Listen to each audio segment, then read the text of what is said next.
Salam. Bugün sizi bir daha öz bağçamızdan salamlayırıq. Salam Nərmin. Salam Firuz. Herkes mən də salamlayıram. Nə haqqında danışırıq bugün? Bu günləri düşünürəm ki, biraz beynimizdə olan temperaturla bağlı olan sualları açıqlayaq. Temperatur nədir? Temperatur necə yaranır? Temperaturu bədən necə tənzimləyir? Bu sualların cavabını axtaraq bu günləri. Başlayaq o zaman. Nərmin, birinci sual. Temperatur nədir? Deməli, temperatur bizim üçün çox vacib bir mexanizmdir ki, həyati funksiyamızı davam etdirə bilək. Və temperatur, orqanizmin temperaturu belə deyilir ki, ortalama 36.5-37.5 arasında dəyişir, normal qəbul edilir. Yəni xəstə desək ki, mənim temperaturum 37.4-dür. Ciddiyə almalı deyilik bunu? Əksinə, elə durumlar var ki, bunu çox ciddi almalıyıq. Elə durumlar var ki də, bu hər bir halda xəstə ciddiyə alınmalıdır. Amma bəzi durumlarda bu aktiv bir xəstəliyin əlaməti olmaya da bilər. Bunları irəliləyən zamanda təbii ki, açıqlayacağam. Amma ilk öncə temperatur nədir və necə tənzimlənir, ondan danışmaq istəyərdim. Başlayım. Buyur. Deməli, dediyim kimi belə ortalama götürülür ki, insan bədəninin temperaturu 36.5-37.5 arasında yerləşir və bu insanın beyni tərəfindən tənzimlənən bir mexanizmdir. Bizim beynimizdə hipotalamus adlanan bir hissə var və bu hissə temperaturun tənzimlənməsinə xidmət edir. Və insan orqanizmində temperatur bu yolla tənzimlənir ki, birincisi əmələ gəlir, ikincisi də xaric olunmalıdır və bunun arasında balans qurulmalıdır. Harda əmələ gəlir? Əsasən maddələr mübadiləsi nəticəsində əzələlərdə və qaraciyərdə temperatur yaranır və temperaturun, daha doğrusu artıq temperaturun bədəndən xaric olması da dəri və ağciyər vasitəsilədir. Yəni tənəffüs yolları və dəri ilə tənzimlənir. Bu sistemin tarazlığı çox vacibdir. Bu sistem əgər tarazlıqdadırsa, o zaman temperatur 36.5-37.5 arasında qalır və bu bizim üçün normal temperaturdur. Hamısının özünün olması gərəkən bir temperaturu var. Yəni orqanizmin temperaturu var ki, o hipotalamusda müəyyənlənir. Ona görə də orqanizm temperaturu ya qaldırır, ya aşağı salır.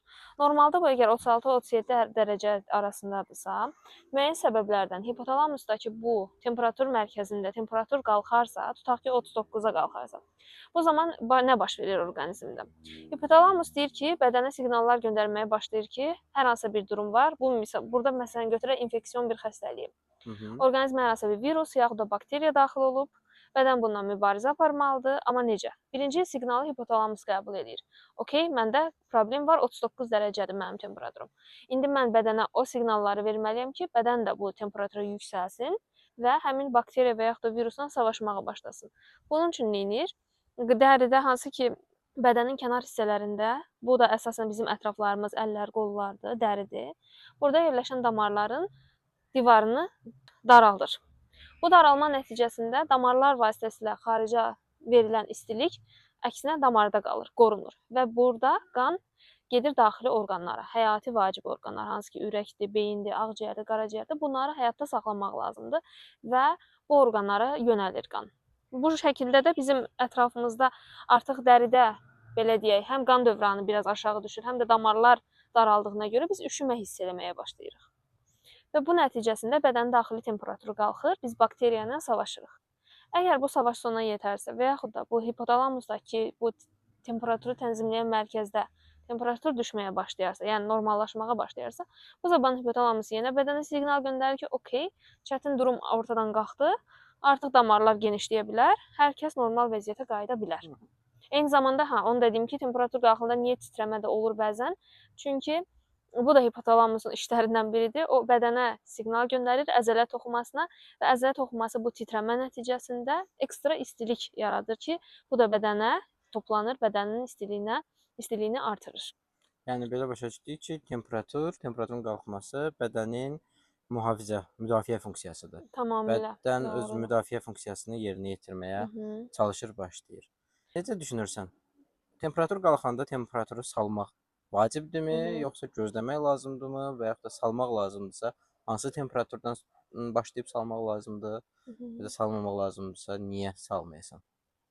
Bunu konkret belə deyim ki, ilk öncə son zamanlardakı araşdırmalar bunu göstərib ki, əgər bir xəstə temperaturu qalxırsa bir şəxsin, belə deyək, temperaturu qalxırsa və onu ya müalicə dövründə qızdırmasını salmağa çalışmaq, yaxud da bu qızdırma salan dərmanları biraz gec vermək heç bir şəkildə xəstəliyin gedişatına, yəni sağalmanı təsiri yoxdur. Sağalma onsuz da baş verəcək. Yəni orqanizm öz hesabına bu vəziyyətin öhdəsindən gələcək. Amma xəstənin əziyyət çəkməməsi üçün, bu yüksək temperaturdan çox çətinliyi yaranmaması üçün mən özüm belə deyək, əgər bu insan normal yaşı, yəni nə yaşlı deyil, nə yeni doğulmuş deyil, çünki onlarda biraz fərqliliklər yaranır. Yaxud da immun sistemi aşağı salan xüsusi müalicələr almırsa, bu şəxsə mən özüm şəxsi təcrübəmi məsələn 38.5-dən sonra dərman məsləhət görərəm əziyyət çəkməməsi üçün.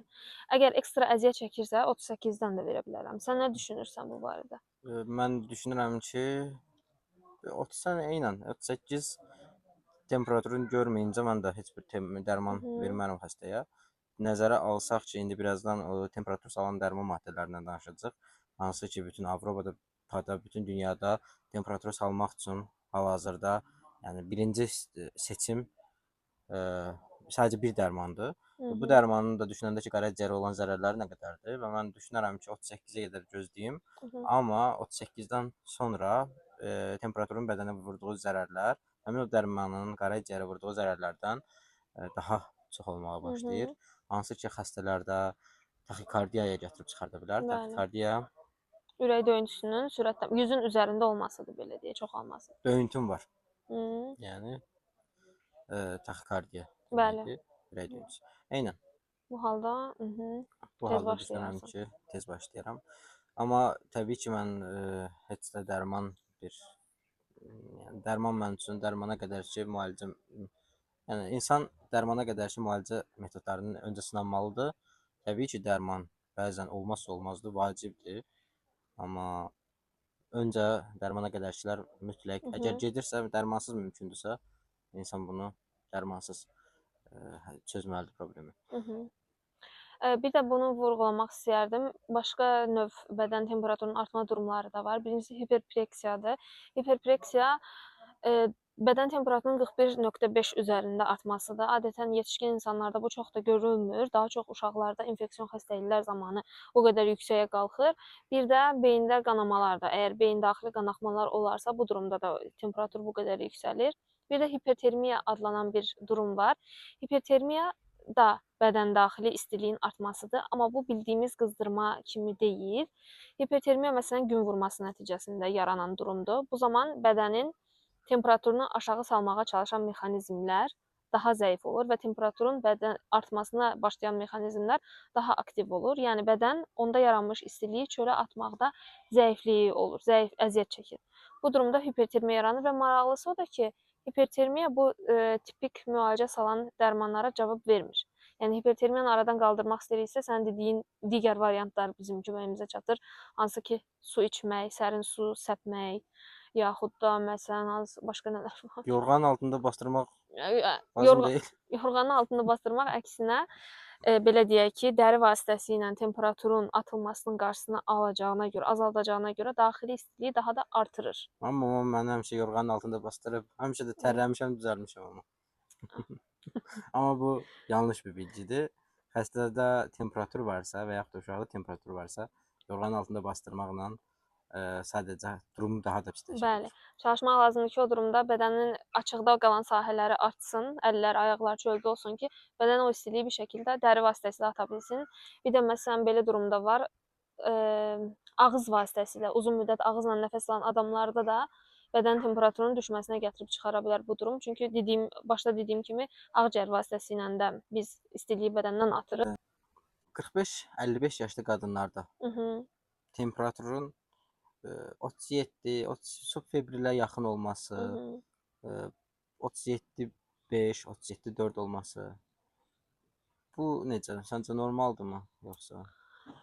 Ümumiyyətlə, başda da dediyim kimi 36.5, 37.5 arasında temperatur normal qəbul edilir əksər hallarda.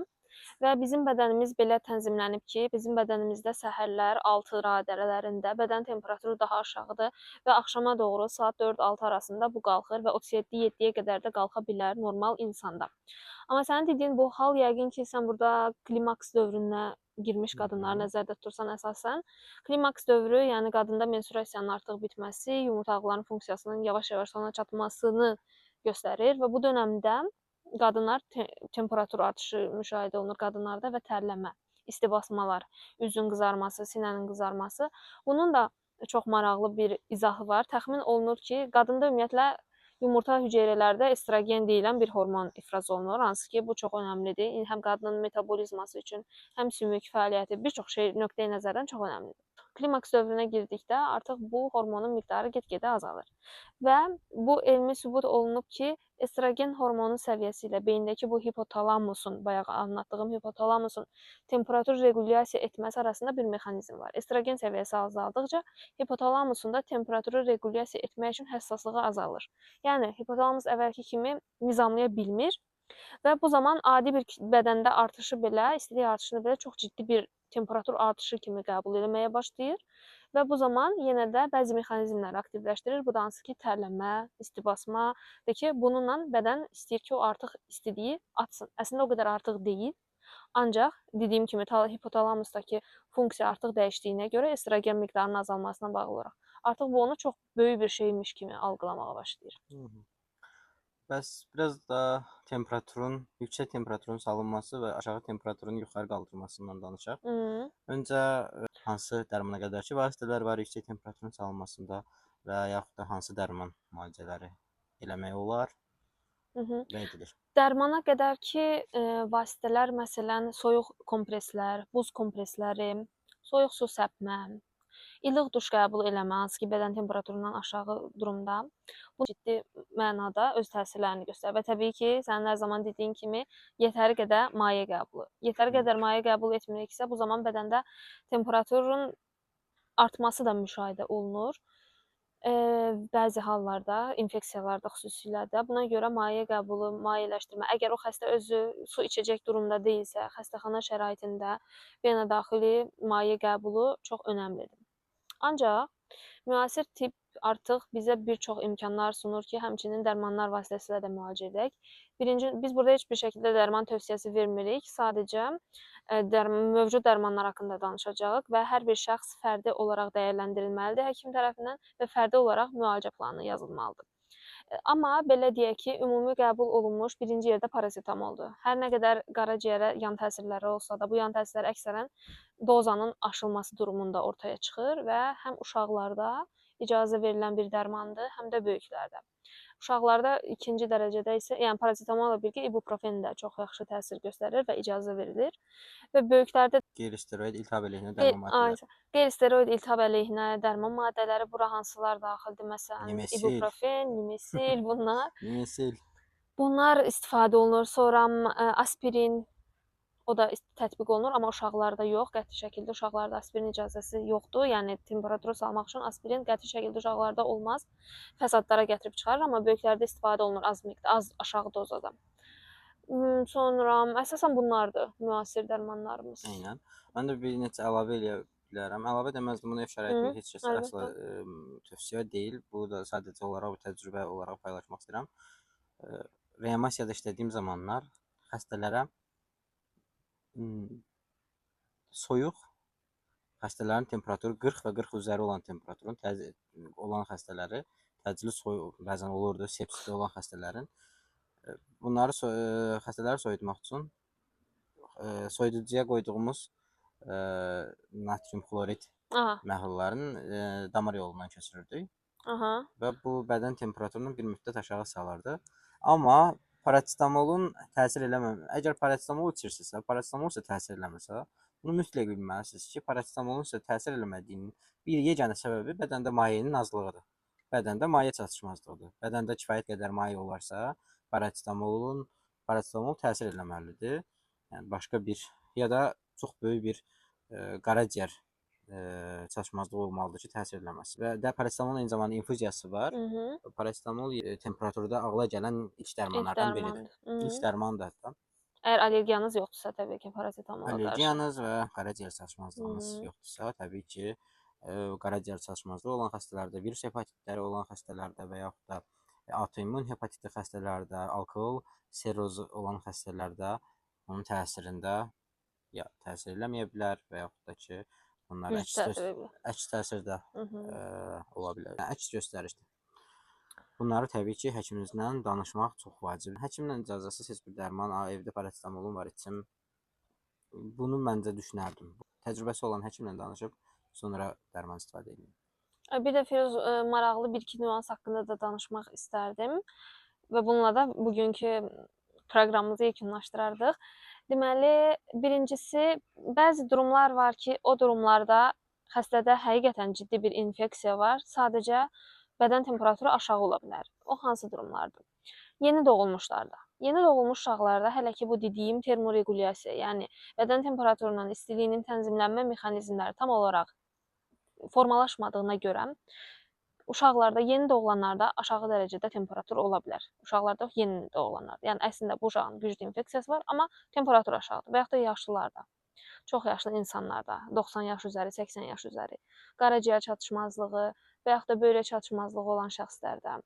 Digər tərəfdən immun sistemi aşağı salan dərman maddələri qəbul edən şəxslərdə, hansı ki, autoimmun xəstəlikləri olanlar, revmatoid artrit məsələn, psoriaz məsələn, yaxud da Hashimoto, yəni bəzi o xəstələr ki, immun sistemin aşağı salan dərman qəbul edirlər. Həmçinin bunlarda da yüksək infeksiya mövcud ola bilər, amma temperatur aşağıdır, 36-37. Yəni, qadınlarda belə bir fərqlilik var bədən temperaturunda. Qadın ovulyasiyaya qədər ki, 2 həftədə qadın bədəninin temperaturu ovulyasiya dönəminə nisbətən 0,6 dərəcə aşağı ola bilər və ovulyasiya baş verdiyində, yəni yumurta hüceyrə partladığında isə bu 0,6 qalxır və daha sonra stabil qalır. Belə orqanizmin fərqli-fərqli durumları var. Sonda paylaşmaq istədiyim, bu sadəcə kolleqalar üçündür. Paylaşmaq istədiyim bir maraqlı bir nüans da var. Parasetamol zəhərlənmələrində asetilsistein ilə 15.000 mg asetilsisteini intravenoz qəbulu ilə müalicə olunur qaraciyər zəhərlənmələri. Bu zaman antidot kimi təsir eləyir. Bu informasiyada bəlkə kiməsə lazım olar. Çox təşəkkür edirəm. Bu həqiqətən vacibdir, çünki qaraciyər zəhərlənməsi xüsusən parasetamol fonunda çox qorxunc şəkildə irəliləyib, ölümə qədər gətirə biləcək bir durumdur. Heç də xəfifə alınacaq durum deyil. Təbii ki, qızdırma mövzusu bugün danışdıqlarımızla belə deyək, məhdudlaşdırılacaq qədər dar mövzu deyil. Qızdırmanın müxtəlif növləri var. Məsələn, qızdırma zamanı bədən səpməsi eyni anda. Ümumiyyətlə, dərin mövzudur, maraqlı mövzudur. Növbəti zaman dilimində bu barədə də belə deyək, növbəti videoları çəkəcəyik. İzləmədə qalın. Təşəkkür edirik bizi izlədiyiniz üçün. Əgər videonu bəyəndinizsə, bəyənməyə basıb kanala abunə olmağı unutmayın. Təşəkkür edirik.